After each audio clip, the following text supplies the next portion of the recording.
विद्यार्थियों, मैं doctor S N. Rajpurohit, associate professor political science department, MLB government college Nokha.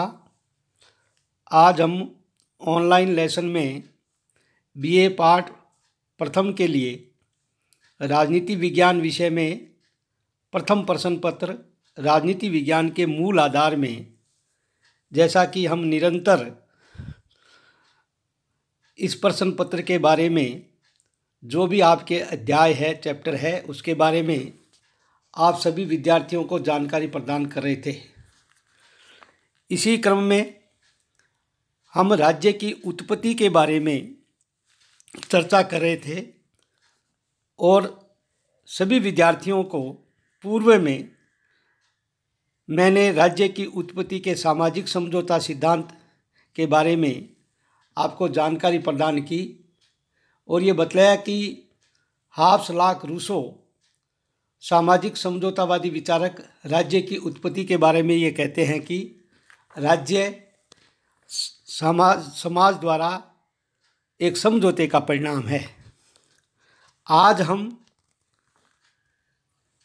विद्यार्थियों के समक्ष राज्य की उत्पत्ति के बारे में ऐतिहासिक या विकासवादी सिद्धांत के बारे में चर्चा करेंगे। विद्यार्थियों, अब तक की राज्य की उत्पत्ति के संबंध में जिन सिद्धांतों का प्रतिपादन किया गया उनमें देवीय सिद्धांत, शक्ति सिद्धांत, सामाजिक समझौता सिद्धांत, पैतृक सिद्धांत और मातृक सिद्धांत प्रमुख है।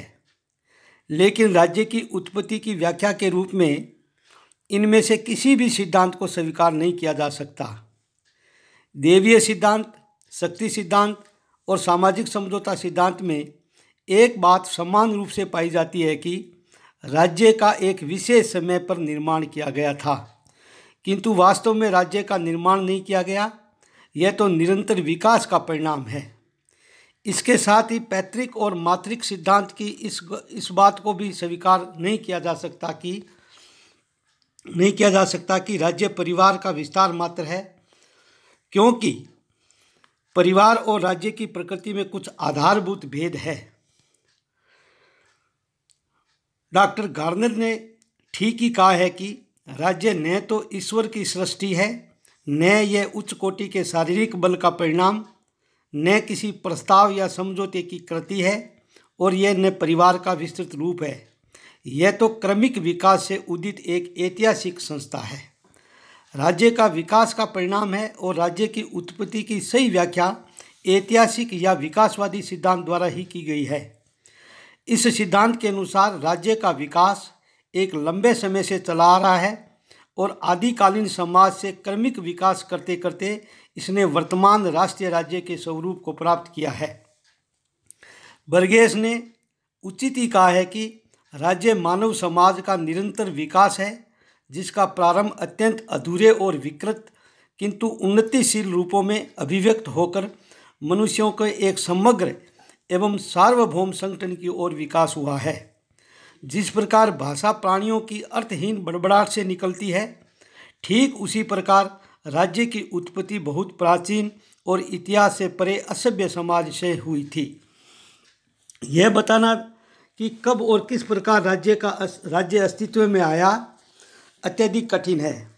इस संबंध में प्रसिद्ध समाजशास्त्री समनर तथा केलर ने अपनी पुस्तक द साइंस ऑफ सोसाइटी में कहा है कि यह कहना कि राज्य किस समय सबसे पहले दिखाई दिया उसी प्रकार असंभव है जिस प्रकार यह कहना कि कब नैतिक नियम कानून बने या बच्चा कब युवा बना या युवक कब एक प्रौढ़ बना। अन्य सामाजिक संस्थाओं के समान ही विभिन्न परिस्थितियों की सहायता पाकर और अनेक तथ्यों से प्रभावित होकर ये आविर्भूत हुआ। राज्य के विकास का क्रम भी एक सा नहीं रहा है। प्रकृति, परिस्थिति और स्वभाव के भेदों के कारण विभिन्न समयों, अवस्थाओं और स्थानों में राज्य के विकास का क्रम भी विभिन्न रहा। भाषा और राजनीति चेतना के समान ही राज्य का विकास भी धीरे धीरे हुआ है। इस विकास क्रम के अंतर्गत समय समय पर राज्य के विकास को विभिन्न तत्वों ने योगदान दिया है। फिर भी उन प्रमुख प्रभावों को जिनसे राज्य के विकास में सहायता मिली प्रकट करना असंभव है। राज्य के विकास में सहायक प्रमुख तत्व इस प्रकार है। सर्वप्रथम, मानव की मूल सामाजिक प्रवृत्ति। राज्य के विकास में सबसे अधिक महत्वपूर्ण तत्व है मनुष्य की मूल सामाजिक प्रवृत्ति का रहा है। मनुष्य स्वभाव से एक सामाजिक प्राणी होता है। सामाजिक प्रवृत्ति वाले ये मनुष्य जब साथ साथ रहते हैं तो सामाजिक जीवन की अनेक ऐसी परिस्थितियां उत्पन्न हुई कि उनके समाधान के रूप में राज्य का उदय स्वतः ही हो गया। मानव की सामाजिक प्रवृत्ति से मानव में एकता, सद्भावना और सहयोग का वातावरण विकसित हुआ और जो राज्य के विकास में सहयोग देता है। दूसरा तत्व है रक्त संबंध, ब्लड रिलेशन।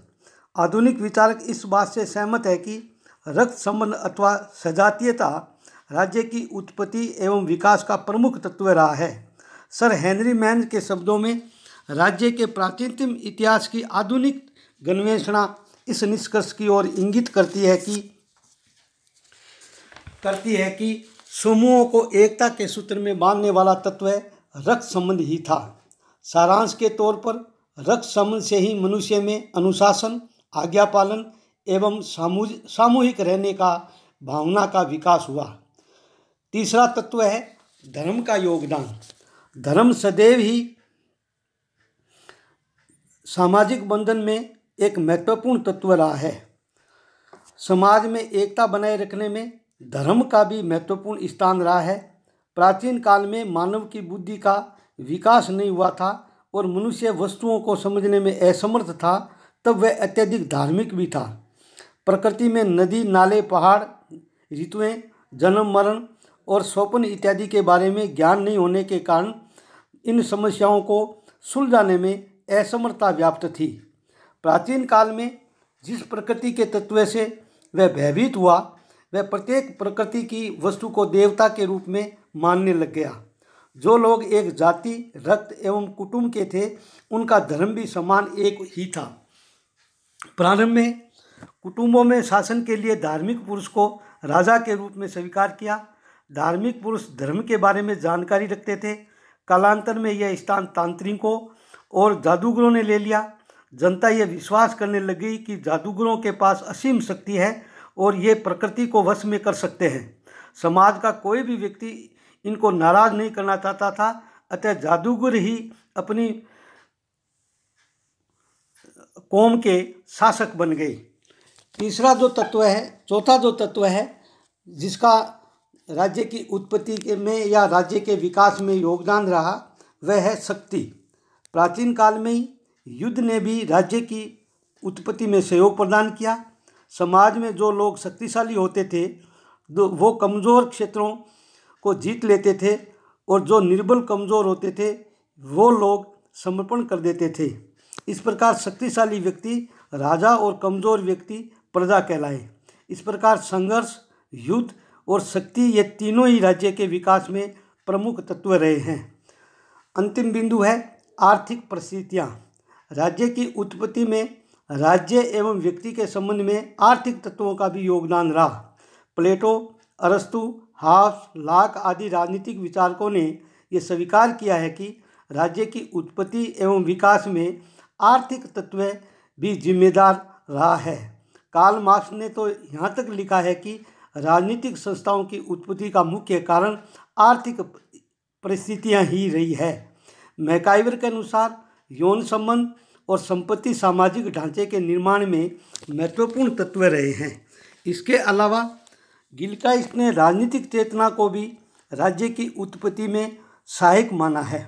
अरस्तु के अनुसार मनुष्य एक सामाजिक प्राणी है, लेकिन प्रारंभ में यह चेतना विकसित नहीं हुई थी, अतः व्यक्ति में धर्म एवं रक्त का प्रभाव ज़्यादा था। अपनी आर्थिक आवश्यकता व बाह्य आक्रमणों से रक्षा के लिए राजनीतिक चेतना का उदय हुआ। मानव ने एक ऐसे संगठन की आवश्यकता महसूस की जो पारस्परिक संघर्षों का निपटारा कर सके। इस प्रकार राज्य की आवश्यकता ने उसे विकसित किया और राज्य की उत्पत्ति हो गई। समीक्षा के तौर पर राज्य की उत्पत्ति के संबंध में विकासवादी सिद्धांत ही सभी विद्वानों को मान्य है। इस सिद्धांत से यह तय होता है कि राज्य की उत्पत्ति के संबंध में कोई निश्चित अवधि नहीं दी जा सकती और न ही विवरण प्रस्तुत किया जा सकता है। अधिक से अधिक उन तत्वों का विवेचन कर सकते हैं जिन्होंने राज्य की उत्पत्ति में योगदान दिया। लेसन यहीं समाप्त होता है। सभी विद्यार्थियों से मेरा निवेदन कि इस ऑनलाइन वीडियो को, लेसन को आप ज़्यादा से ज़्यादा सब्सक्राइब करें, शेयर करें तथा इस वीडियो के PDF फाइल में नोट्स भी आपके व्हाट्सएप ग्रुप पर उपलब्ध है।